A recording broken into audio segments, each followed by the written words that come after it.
I'm Claire Grosjean. I am the Senior Director of Business Process Management for Technology Credit Union in the San Francisco Bay Area. RPA is all about speed and accuracy. It allows you to collect data from a large data set and think about it from a source to target. So it collects data from a source, it can manipulate the data and then enter it into target systems. So it is very much rule-based and logic-based. When you think about data, data can come from disparate systems. They're not always connected. So there's an integration component of the data. And then there's also data that can operate in silos. So data in one system may mean something different than data in another system. So there's also the idea of the data governance around the meaning of the data.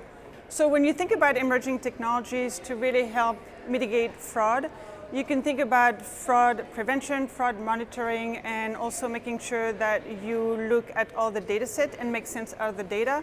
So thinking about emerging technologies, it would be around machine learning, around AI on the analytics side to be able to sift through a large data set, make sense out of the data, and also render results to then a business user to make sure that there's some information and that you don't have to look at the entire data set.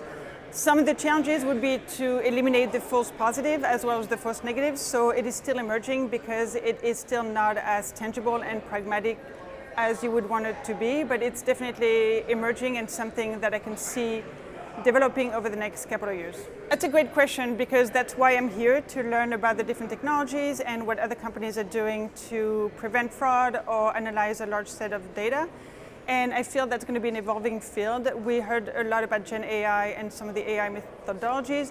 I feel that it's still at the ideation and not as pragmatic, but it's also using those new methodologies and technologies and then fail fast and understanding the vendor landscape and what they offer and what the product roadmap looks like to see what is the art of the possibility.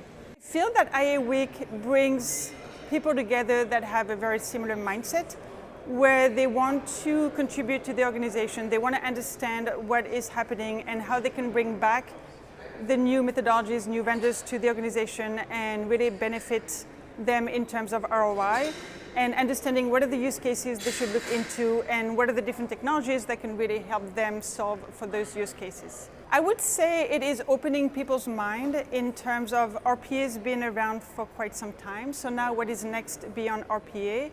And how does that connect with the technology stack that we already have at the company and not have to reinvent everything, but really complement what we already have? And what are we not thinking about that we should now be thinking about in terms of getting to the next stage of automation?